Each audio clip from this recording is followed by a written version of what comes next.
Hello everyone, उम्मीद करता हूँ आप सबकी तैयारी अच्छी चल रही है। और आज के जो हमारा डिस्कशन का टॉपिक रहेगा वो रिलेटेड टू टेस्ट सीरीज़ रहेगा। स्पेसिफिकली टेस्ट सीरीज़ जब आप देना स्टार्ट करते हैं, जो कि होपफुली आप में से बहुत लोगों ने स्टार्ट कर दिया होगा, क्योंकि अभी तक आपके 2 या 3 सब्जेक्ट कंप्लीट हो चुके होंगे और टेस्ट सीरीज़ आपको तुरंत से स्टार्ट करनी है। जैसे ही आपका एक सब्जेक्ट कंप्लीट होता है आप उसका पार्ट सिलेबस या फुल सिलेबस टेस्ट दे देंगे, ठीक है। देन आप जब रिवीजन करेंगे तो फिर से उसमें से आपने अगर पहले पार्ट सिलेबस दिया था तो फिर रिवीजन के टाइम फुल सिलेबस दे देंगे। और अगर आपके टेस्ट कम पड़ते हैं तो आप मोर देन वन ऑर्गेनाइजेशन के टेस्ट सीरीज़ ले सकते हैं। अब टेस्ट सीरीज़ के बाद अगर आपके मार्क्स अच्छे आते हैं तो आपको मोटिवेशन मिलता है, और ज़्यादा फ्यूल मिलता है और मेहनत करने का, और आपका जो मोटिवेशन है वो कंटिन्यू रहता है एंड आपकी तैयारी कंटिन्यू अच्छी हो जाती है। इन केस आपके मार्क्स अच्छे नहीं आ रहे हैं तो फिर प्रॉब्लम क्रिएट हो जाती है। आप लोग ठीक से तैयारी पे ध्यान नहीं रख पाते हैं या फिर आपका मन धीरे धीरे हटने लगता है कि जब एग्जाम में मेरे टेस्ट सीरीज़ में ही मार्क्स नहीं आ रहे तो फाइनल में तो फिर क्या ही मार्क्स आएंगे। तो ऐसे थॉट्स जो नेगेटिव है वो दिमाग में आते रहते हैं।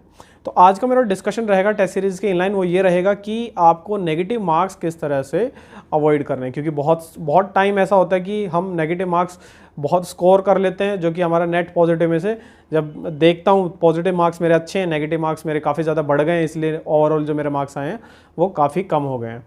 तो ऐसा इशू नहीं होना चाहिए, इसका हम डिटेल डिस्कशन करेंगे। पहले हम डिस्कस करेंगे कि आपको किन चीज़ों की वजह से आप क्या डिफ़िकल्टी फेस करते हैं या आप क्या एरर्स क्रिएट करते हैं कि आपके लिए ये इश्यूज़ क्रिएट हो जाते हैं कि आपके नेगेटिव मार्क्स बहुत ज़्यादा आ रहे हैं।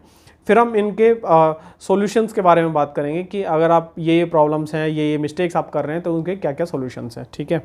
चलिए प्रॉब्लम्स की बात स्टार्ट करते हैं। देखिए, प्रॉब्लम आपकी बेसिकली 2 या 3 टाइप की हैं। प्राइमरी जो प्रॉब्लम है वो आपका लैक ऑफ टाइम की है, ठीक है। आपके पास टेस्ट सीरीज में अगर टाइम की कमी पड़ रही है तो आपसे मिस्टेक होंगी, आपके नेगेटिव मार्क्स जाएंगे, आप गलत ऑप्शन जल्दबाजी में टिक कर देंगे।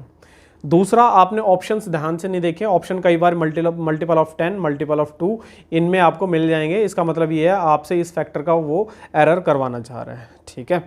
और तीसरा, हम कॉन्सेप्ट बाय तुक्का लगाने की कोशिश करते हैं कि हो सकता है इस टाइप से आंसर आ जाए और हम ट्राई कर लेते हैं। तीनों ही तरीके, अगर आप तीनों मिस्टेक्स कर रहे हैं तो ये आपके लिए बहुत दिक्कत वाली चीज़ है, ठीक है।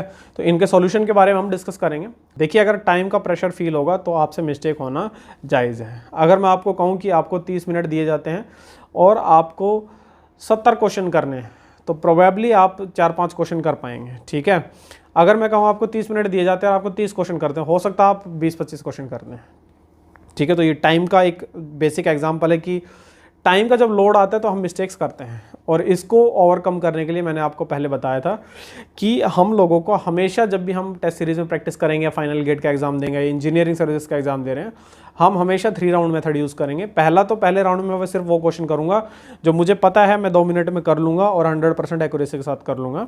उसी राउंड में जो क्वेश्चन मुझे लगता है कि मैं 3-4 मिनट में कर पाऊँगा बट कर लूँगा, उनको मैं मार्क फॉर रिव्यू लेटर करते हुए चलूँगा, और जो क्वेश्चन मुझे हवा नहीं लगी मैं छोड़ दूंगा उनको, ठीक है। सेकंड राउंड जब मैं लूँगा तो सेकंड राउंड के दौरान मैं वो क्वेश्चन करूँगा जो मैंने मार्क फॉर रिव्यू लेटर किए थे। देन थर्ड राउंड में मैं उन क्वेश्चन को टच करूँगा जो मुझे नहीं आते हैं, ठीक है। पहली चीज़ तो ये। दूसरा, जब आपका मल्टीपल्स के जो आपके ऑप्शंस रहते हैं, फॉर एग्जांपल आपका ऑप्शंस दिए हैं 0.5, 1, 2, 4, मतलब 2 के मल्टीपल के आपके पॉइंट्स दे दिए, या फिर आपके पॉइंट्स इस टाइप से होंगे कि 5, 10 या आपके 100,000, इस टाइप के ऑप्शन है। इसका मतलब वो आपसे कुछ मल्टीपल का फैक्टर का मिस्टेक करवाने वाला है।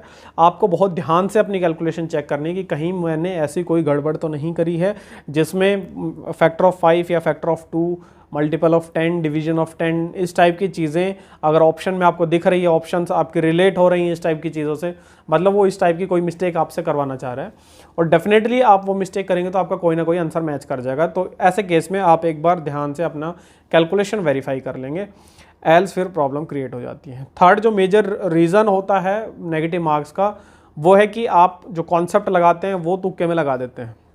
देखिए भाई, ऐसा होना चाहिए आपकी लाइफ में, आपने अगर 5 क्वेश्चन अटेम्प्ट किए हैं, उन 5 में से चाहे आपको 1 क्वेश्चन ना आता हो, चाहे आपको सिर्फ 2 क्वेश्चन आते हो, बट जो 2 क्वेश्चन आपने लगाए हैं वो आइदर तो आंसर तक पहुँचे या ना पहुँचे, ठीक है।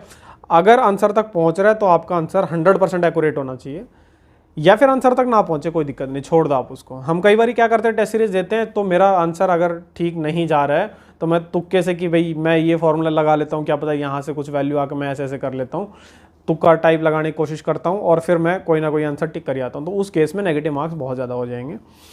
आप जब भी क्वेश्चन की प्रैक्टिस करेंगे, चाहे क्लास में बैठ के कर रहे हैं, चाहे घर बैठ के कर रहे हैं, चाहे टेस्ट सीरीज में कर रहे हैं, आप जो क्वेश्चन अटेम्प्ट कर रहे हैं उसमें अगर आपको कॉन्सेप्ट आता है तो ही अटेम्प्ट करेंगे, नहीं आता तो छोड़ दो, फिर उसके सॉल्यूशन देख लो, आपका एटलीस्ट कॉन्सेप्ट बिल्डअप हो जाएगा। अगर आपने सॉल्यूशन नहीं देखने के बजाय आप सोचेंगे कि मैं शायद ट्राई कर लेता हूँ, हो जाएगा, मेरे को नहीं आता तो कोई दिक्कत नहीं, तो आपकी एक्यूरेसी गड़बड़ाती है। ठीक है, आपको जितना आता है सर सिर्फ आप उतना ही क्वेश्चन करेंगे। ठीक है, वो आपकी प्रैक्टिस के लिए मोर देन सफिशिएंट रहेगा। हाँ, एक बार आप हैबिट में आ जाएंगे कि मेरे को एक्यूरेसी के साथ ही आंसर निकालना है, तो वो आपको कॉन्फिडेंस भी देगा और आपको एक्चुअल रियल जो पिक्चर है वो मिलेगी कि आपको कितना इंप्रूवमेंट की ज़रूरत है। ठीक है, मान लो आपके क्वेश्चन पेपर में 30 क्वेश्चन, आप जो एक सब्जेक्ट टाइप का क्वेश्चन पेपर कर रहे हैं उसमें 30 क्वेश्चन है, उसमें आपने 15 ही कर पाए जो आपको 100% आते थे। ठीक है, कोई दिक्कत नहीं है, 15 क्वेश्चन जब बचे हैं उनके आप कॉन्सेप्ट देखें, आप इम्प्रूव करें। ठीक है, आप देखेंगे क्वेश्चन इम्प्रूव करेंगे तो डेफिनेटली आपके लिए हेल्पफुल रहेगा नेक्स्ट टेस्ट में। अगर आपने तुक्के से कुछ किया है तो आपको लगेगा क्वेश्चन बहुत ज़्यादा गलत होते हैं, मेरे से टेस्ट नहीं हो पाएगा। तो ये सारी चीज़ें, ये मिस्टेक गड़बड़ आप नहीं करेंगे। इसके अलावा कोई आपकी डाउट या क्वेरी है तो आप कमेंट में डाल सकते हैं, और जो रिपीटेड क्वेरीज होंगी वो हम वीडियोज़ में इसी तरह लेते रहेंगे। All the best.